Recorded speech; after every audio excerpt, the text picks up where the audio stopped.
I used to be a believer. You know, one of those hopelessly optimistic souls who thought office romances were the stuff of charming rom-coms. Not a fast track to career implosion. That was before my ex-boyfriend, who also happened to be my boss, decided to detonate a bomb under my professional life and shatter every last shard of trust I had.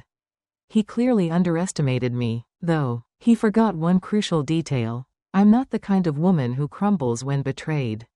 Oh no, I'm the kind who regroups, recalibrates, and rewrites the entire goddamn script. My name is Emily Carter. I'm 35, and until recently, I was a senior marketing strategist at InnoMedia, a sprawling media corporation with its nerve center right here in the concrete jungle of New York City. 5 years ago, I walked into InnoMedia as a bright-eyed, bushy-tailed strategic assistant in the marketing department. I was brimming with ambition, fueled by caffeine and an unshakable belief that hard work was the golden ticket.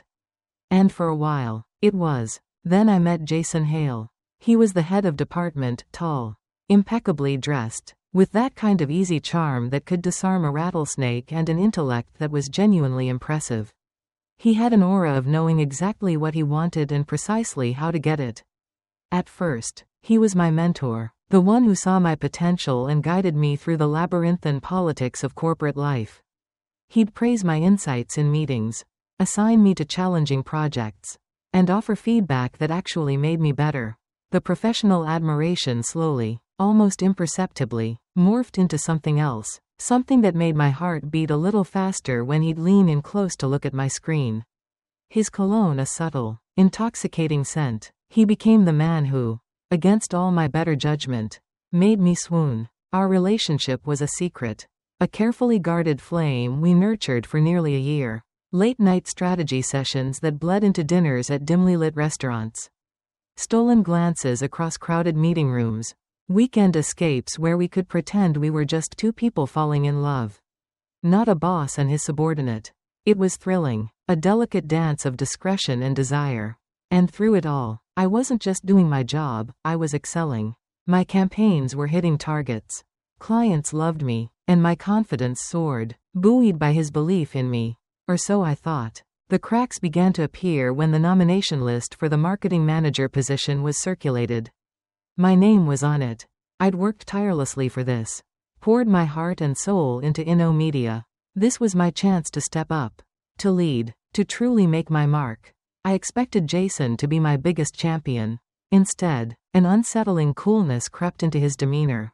When I tried to talk to him about it, full of excitement and nervous energy, he was dismissive. Emily, he'd said, his tone clipped. You're good, but you're just not ready for that kind of responsibility yet.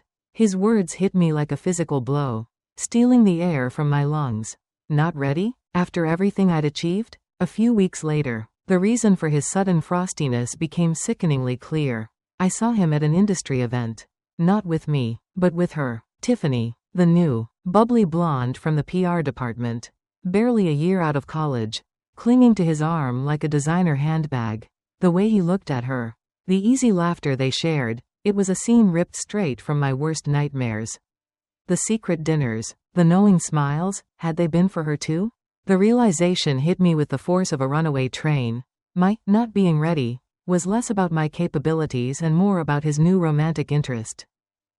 The man who had whispered sweet nothings and promises of a future, who had held my hand and told me I was brilliant, was now systematically, insidiously, trying to dismantle my career.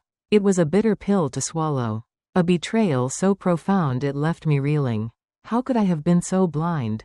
It started subtly. My access to key client accounts was suddenly under review. Projects I had spearheaded were reassigned, often with flimsy excuses. Then came the public undermining. In management meetings, Jason began to paint a picture of me as too emotional. Someone who let her feelings cloud her judgment, a classic, infuriatingly sexist trope. He'd interrupt me, shoot down my ideas with a condescending smirk, or worse, rephrase my own suggestions minutes later and claim them as his own strategic masterstrokes. I was being gaslighted, marginalized, and slowly but surely, pushed to the fringes. Meanwhile, Tiffany, His new paramour was suddenly everywhere. She was looped into high-profile projects.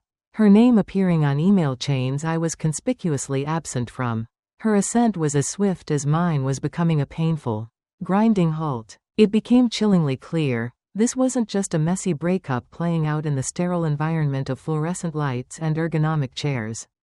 This was a calculated power play, a ruthless maneuver to oust a perceived threat, and perhaps, to install someone more compliant. I was no longer just an ex-girlfriend, I was an obstacle. There were days I'd stare out my office window, the glittering Manhattan skyline a mocking testament to the ambitions Jason was trying to crush.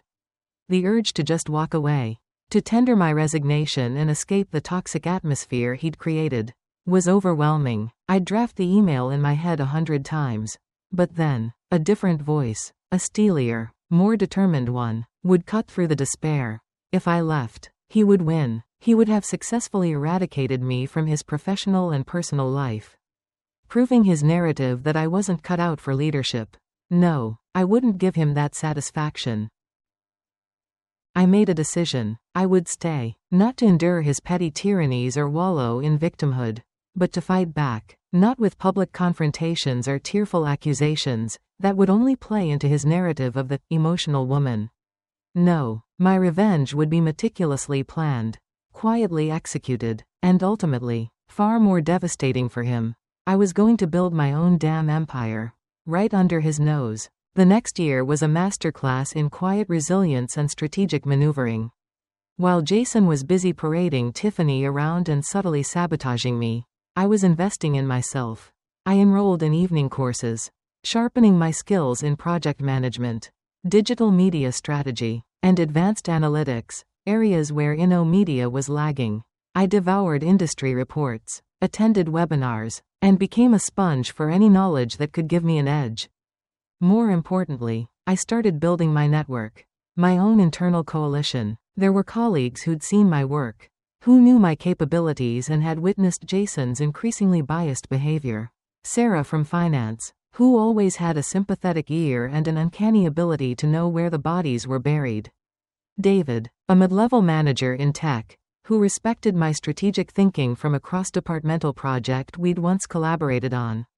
I also reconnected with key clients, the ones I'd built strong relationships with before Jason sidelined me.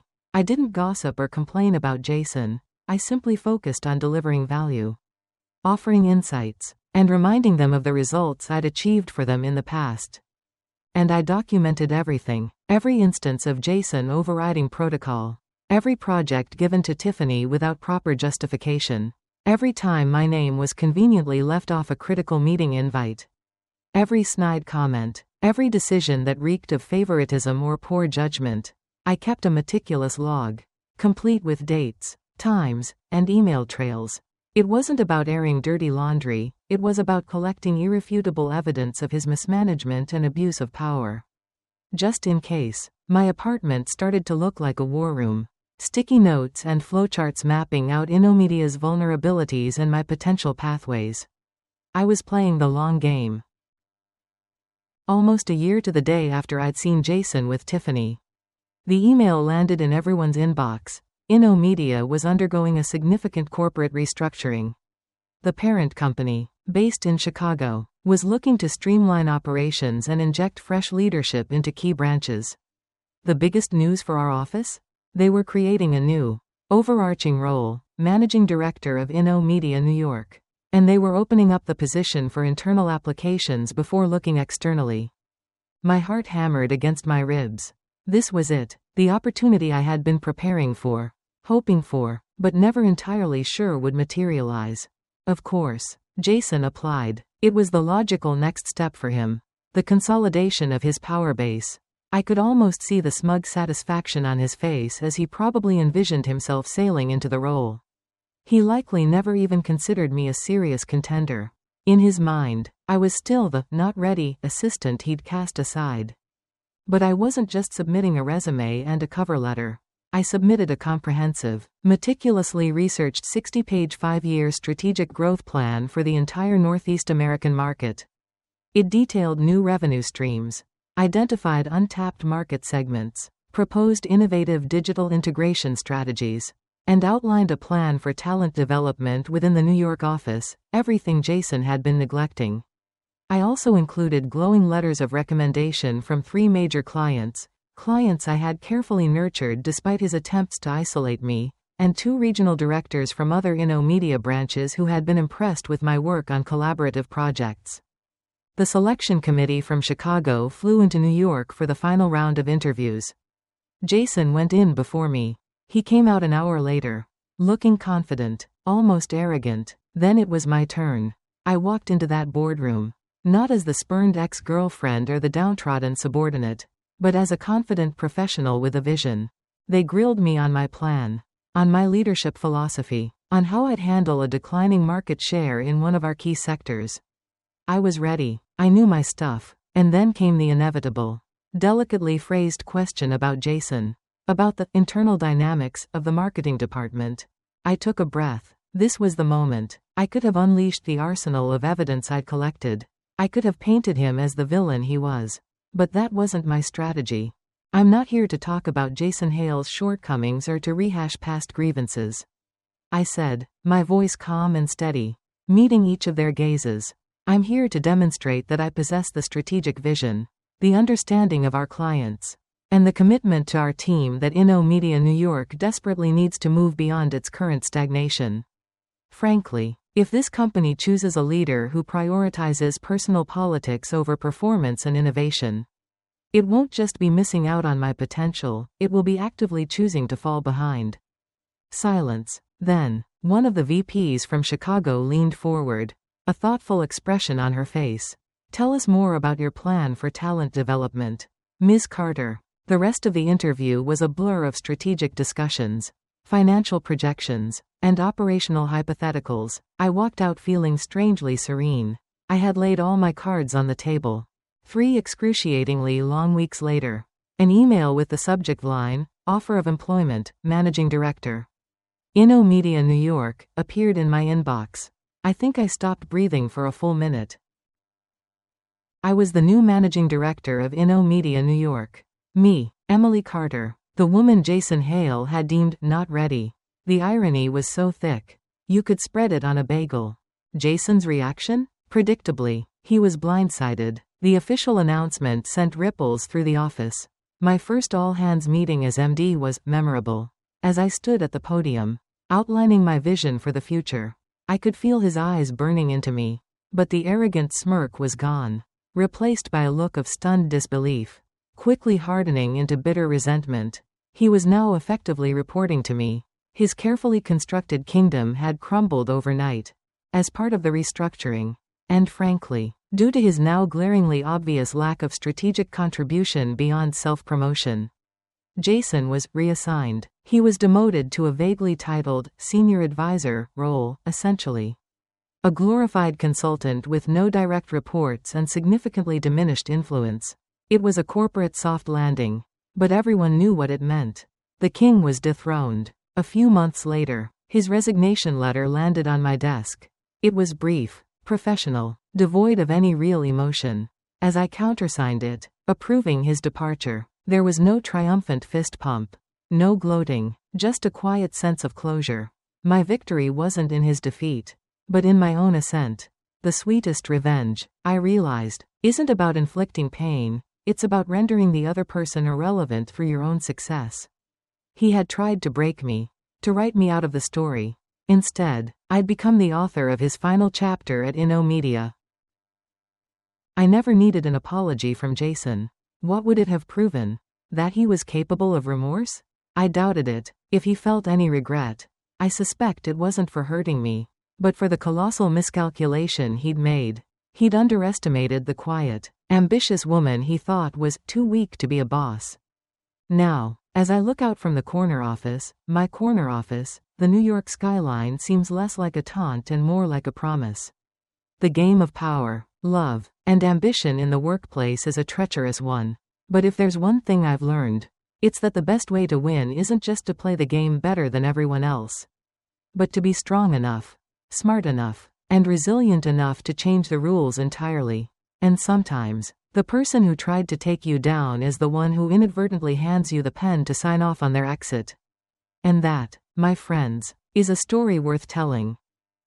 This is Revenger Ruby. If you enjoyed this story of calculated payback, don't forget to like this video and subscribe to the channel. You won't want to miss the next tale of sweet, sweet revenge.